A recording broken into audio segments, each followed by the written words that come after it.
कहानीकार ने एक बहुत ही सुंदर रचना लिखी है। आइए जानते हैं। कहानीकार ने लिखा है कमाई। पिताजी की अचानक मृत्यु के बाद में माँ का दर दर भटकना और काम के लिए इधर उधर घूमना बिटिया को पसंद नहीं आया।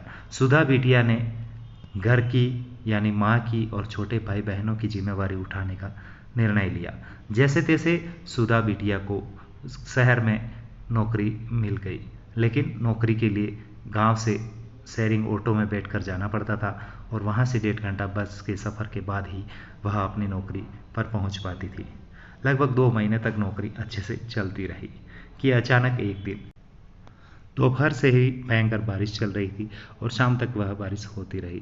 जैसे ही बारिश रुकी, सुधा बिटिया अपना बैग लेकर बस स्टैंड की तरफ भागी, लेकिन 1 घंटा इंतजार करने के बाद बस वहां पर आई। जब बस आई तो बस खचाखच भरी हुई थी, उसमें पुरुष अधिक थे।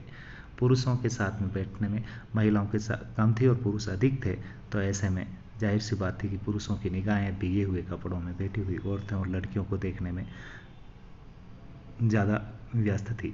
जैसे तैसे कर 2.5 घंटे के सफ़र को काट कर बिटिया जब अपने बस स्टैंड पर पहुंची तो रात के 7:30 की बजाय 9 बज चुके थे। जाने के लिए कोई साधन उपलब्ध नहीं था।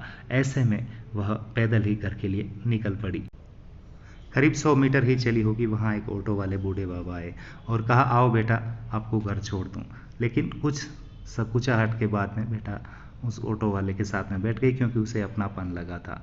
बातें करते हुए और रास्ता बताते हुए धीरे धीरे आधे घंटे में अपने घर के सामने पहुंच गई। उसने बाबा को पैसे देना चाहा। बूढ़े बाबा ने पैसे लेने से इनकार कर दिया। बोला, बेटा नहीं, मुझे पैसों की आवश्यकता नहीं है, मैं कमाई करता हूँ। आजकल देश के हालात को देखते हुए बेटा आपको घर तक सकुशल पहुंचा दिया, यही मेरी सुकून भरी कमाई है।